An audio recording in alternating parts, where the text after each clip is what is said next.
नमस्कार दोस्तों, मैं विकी गुप्ता आप सबका स्वागत करता हूं एक बार फिर से आपके अपने YouTube channel Gupta GS teaching centre में। तो दोस्तों हम लोग 250 सवाल कर चुके थे, आज करेंगे 251 नंबर सवाल से, ठीक है, जीके जीएस का। तो चलिए शुरू करते हैं आज का सबसे पहला सवाल से। सबसे पहला सवाल है कि नेपाल के साथ ज़्यादा सीमा लगती है, लेकिन नेपाल के साथ सबसे ज़्यादा सीमा किसकी लगती है? तो बिहार के, ठीक है। यानी कि बिहार की जो सीमा है नेपाल के साथ सबसे ज़्यादा लगती है। अगर हम बात करेंगे नेपाल की, तो नेपाल की राजधानी क्या है? तो काठमांडू, ठीक है, आपको पता होगा। और काठमांडू में ही सार्क का मुख्यालय स्थित है। और सार्क में टोटल कितने देश आते हैं? तो 8 देश आते हैं, ठीक है। सार्क में, सार्क एक संस्था है जिसमें 8 देश आते हैं और सार्क का मुख्यालय कहाँ है? काठमांडू में। और सार्क का स्थापना हुआ था 1800, कब हुआ था? 1985 में। कब हुआ था? 1985 को हुआ था सार्क का स्थापना, ठीक है दोस्तों। नेक्स्ट है कि म्यांमार के साथ सबसे ज़्यादा सीमा लगती है, तो मिजोरम के साथ लगती है। यानी कि म्यांमार एक देश है जिसकी सीमा मिजोरम के साथ सबसे ज़्यादा लगती है, ठीक है। म्यांमार की राजधानी क्या है? नेपिताओ, ठीक है। अब मिजोरम की राजधानी क्या है? तो मिजोरम की राजधानी है आइजोल, ठीक है दोस्तों। तो म्यांमार के साथ सबसे ज़्यादा सीमा लगती है मिजोरम के साथ। नेक्स्ट है कि भूटान के साथ सबसे ज़्यादा सीमा लगती है, तो असम के साथ। यानी जो असम है भूटान के साथ सबसे ज़्यादा सीमा साझा करता है। अगर हम बात करेंगे भूटान की राजधानी क्या है? थिम्पू। और असम की राजधानी क्या है? तो दिसपुर, ठीक है दोस्तों। नेक्स्ट है कि अफगानिस्तान के साथ सबसे ज़्यादा सीमा लगती है जम्मू कश्मीर की, ठीक है। भले ही अब जम्मू कश्मीर क्या बढ़ गया, 2 भागों में बढ़ गया, लेकिन अब जम्मू कश्मीर सीमा साझा नहीं करेगा। अब कौन करेगा? अब लद्दाख करेगा, ठीक है। यानी कि यहाँ पे सवाल ये बन सकता है कि अफगानिस्तान के साथ सबसे ज़्यादा सीमा लगाता है कौन? तो लद्दाख लगाएगा, क्योंकि जम्मू कश्मीर से जब से 370 धारा हटा है तो जम्मू कश्मीर को 2 भागों में तोड़ दिया गया है। एक जम्मू कश्मीर बन गया, एक लद्दाख बन गया, ठीक है। तो जम्मू कश्मीर एक केंद्र शासित प्रदेश है और लद्दाख भी एक केंद्र शासित प्रदेश है, ठीक है दोस्तों। तो अब यहाँ पे आंसर लद्दाख होना चाहिए, ना कि जम्मू कश्मीर, ठीक है दोस्तों। नेक्स्ट है अगला कि भारत में ऐसे कितने राज्य हैं जिनकी सीमाएं 3 पड़ोसी देशों के साथ छूती है? तो 4 ऐसे राज्य हैं जिनकी सीमाएं 3 पड़ोसी देशों को छूती है, ठीक है दोस्तों। चलिए नेक्स्ट देखेंगे, अगला सवाल देखते हैं। अगला सवाल आपके सामने है कि कितने भारतीय राज्य हैं जिनकी सीमा किसी एक पड़ोसी देश को छूती है, ठीक है। तो 10 भारतीय राज्य हैं जिनकी सीमा किसी एक पड़ोसी देश को छूती है, ठीक है दोस्तों। नेक्स्ट है कि 3 ओर से बांग्लादेश से घिरा हुआ राज्य कौन है? तो त्रिपुरा, ठीक है। त्रिपुरा जो है ये तीनों ओर से बांग्लादेश से घिरा हुआ है। त्रिपुरा की राजधानी क्या है? अगरतला। और बांग्लादेश की राजधानी क्या है? ढाका, ठीक है। और बांग्लादेश की राजधानी क्या है? ढाका। और टका इसकी मुद्रा है। और बांग्लादेश के वर्तमान में प्रधानमंत्री हैं शेख हसीना, ठीक है। और गंगा नदी को बांग्लादेश में पद्मा के नाम से जाना जाता है और ब्रह्मपुत्र नदी को बांग्लादेश में जमुना के नाम से जाना जाता है, ठीक है। ये भी आपको ध्यान में रखना है। नेक्स्ट है कि भारत का सबसे निकटतम समुद्री देश कौन है? तो वह है श्रीलंका, ठीक है।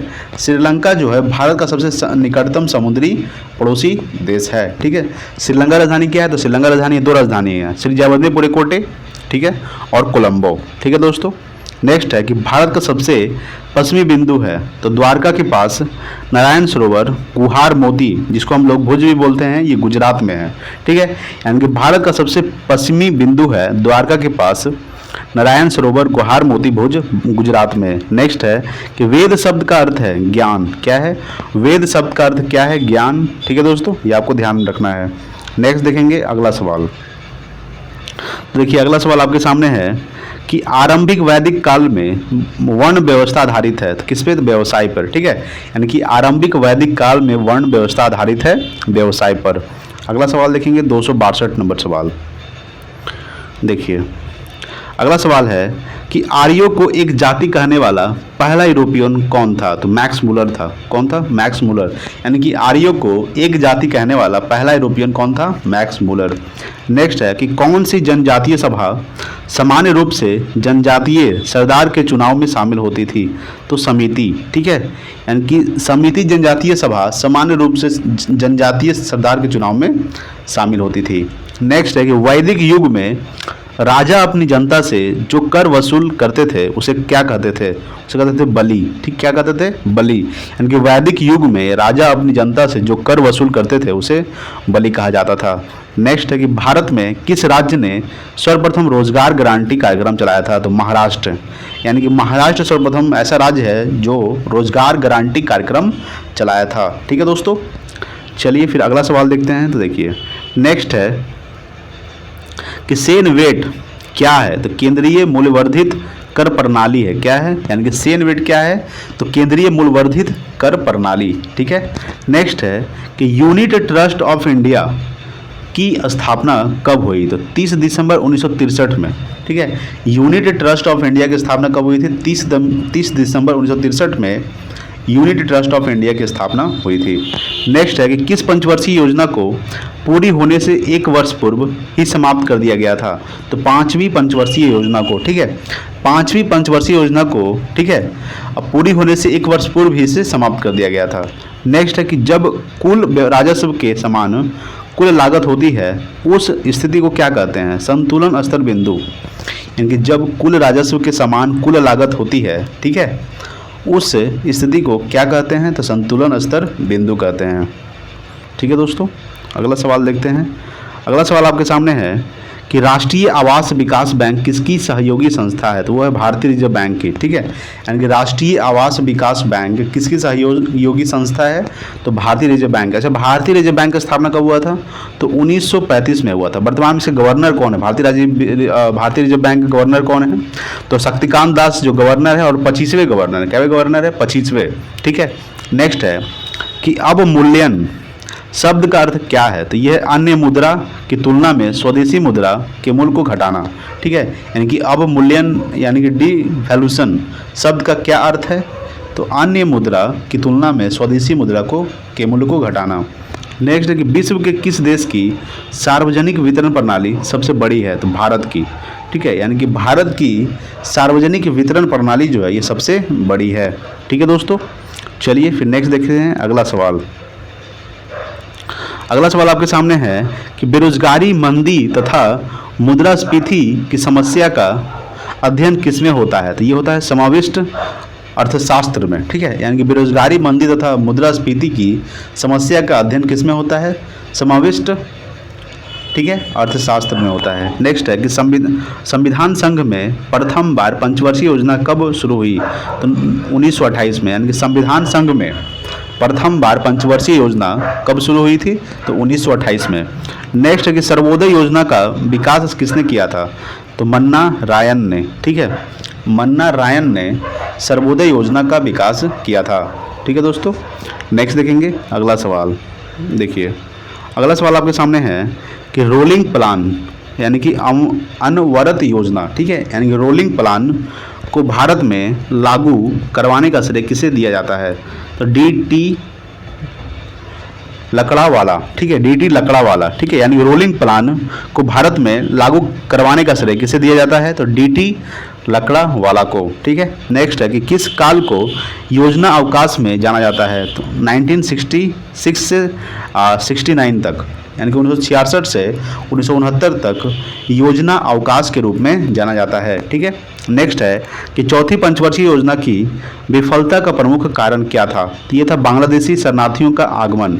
यानी कि चौथी पंचवर्षीय योजना की विफलता का प्रमुख कारण क्या था?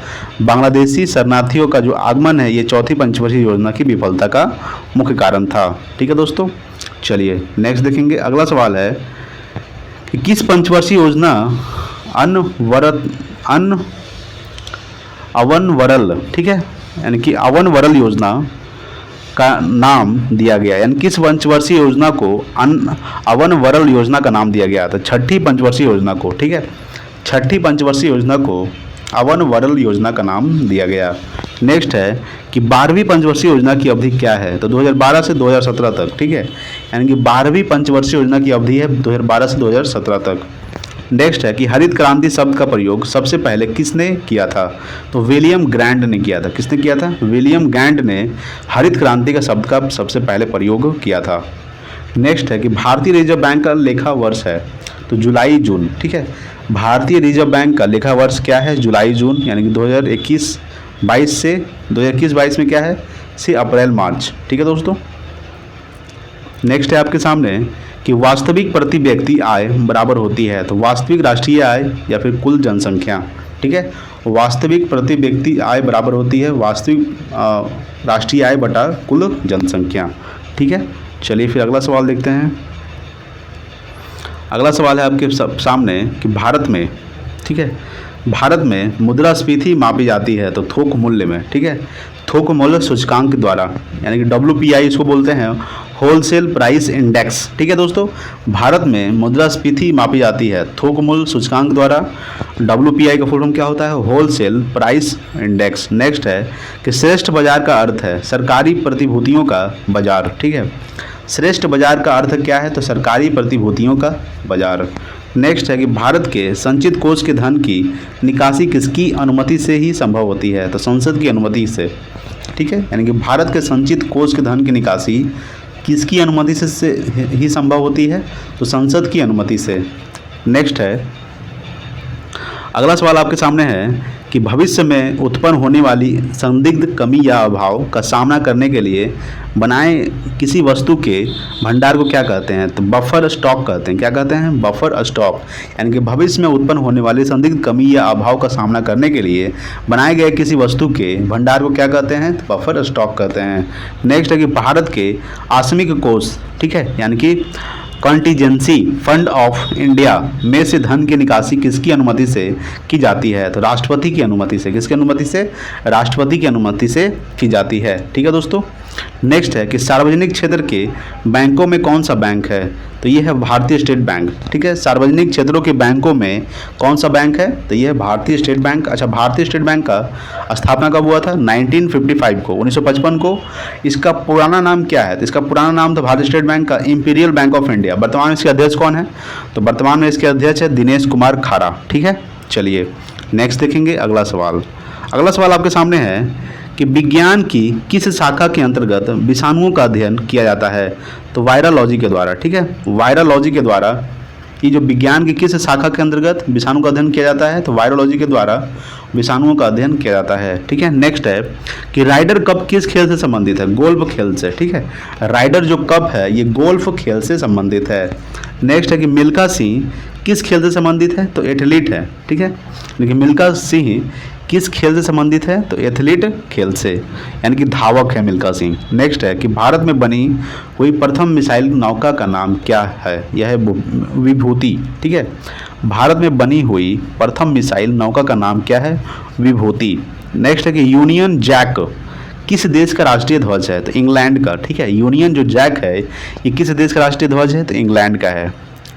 नेक्स्ट है आपके सामने कि किस सैंधव स्थल से अग्निकुंड के साक्ष्य मिले हैं? तो ये कालीबंगा से मिले। कहाँ से मिले हैं? कालीबंगा से, यानी कि कालीबंगा से अग्निकुंड के साक्ष्य मिले हैं। नेक्स्ट है कि चीनी यात्री फाहान ने किस शासक के बारे में लिखा कि लोग घरों में ताला नहीं लगाते? तो चंद्रगुप्त मौर्य विक्रमादित्य के बारे में। ठीक है, चंद्रगुप्त मौर्य विक्रमादित्य के बारे में चीनी यात्री फाहान ने लिखा था कि लोग घरों में ताला नहीं लगाते थे। नेक्स्ट कि महाबलीपुरम के प्रसिद्ध मंदिर किस वंश के अंतर्गत बने? ये तो पल्लव वंश के अंतर्गत बना था, यानी महाबलीपुरम के प्रसिद्ध मंदिर पल्लव वंश के अंतर्गत बनाया गया था। नेक्स्ट है कि किस मुगल बादशाह के काल को हिंदी साहित्य का स्वर्ण युग कहा जाता है? तो अकबर। ठीक है, अकबर मुगल बादशाह के काल को हिंदी साहित्य का स्वर्ण युग कहा जाता है। अकबर का जन्म कब हुआ था? 1542 को। ठीक है, 1542 को अमरकोट में अकबर का जन्म हुआ था और अकबर को अनपढ़ शासक के रूप में भी जाना जाता है। ठीक है, चलिए नेक्स्ट देखेंगे। अगला सवाल है आपके सामने। तो अगला सवाल है कि 299 नंबर कि नूहे सीपीहर के रचनाकार कौन है? तो अमीर खुसरो। ठीक है, नूहे सीपीहर के रचनाकार कौन है? अमीर खुसरो जो है नूहे सीपीहर के रचनाकार हैं। नेक्स्ट है कि जंगल महल नामक स्थल पश्चिम बंगाल में कहाँ है? जंगल महल नामक स्थल ये कहाँ स्थित है? पश्चिम बंगाल में। ठीक है दोस्तों, अगर वीडियो अच्छा लगा हो तो प्लीज़ लाइक करना ना भूलें। ठीक है, और शेयर भी ज़रूर करें। ठीक है दोस्तों, और थैंक्स फॉर वॉचिंग।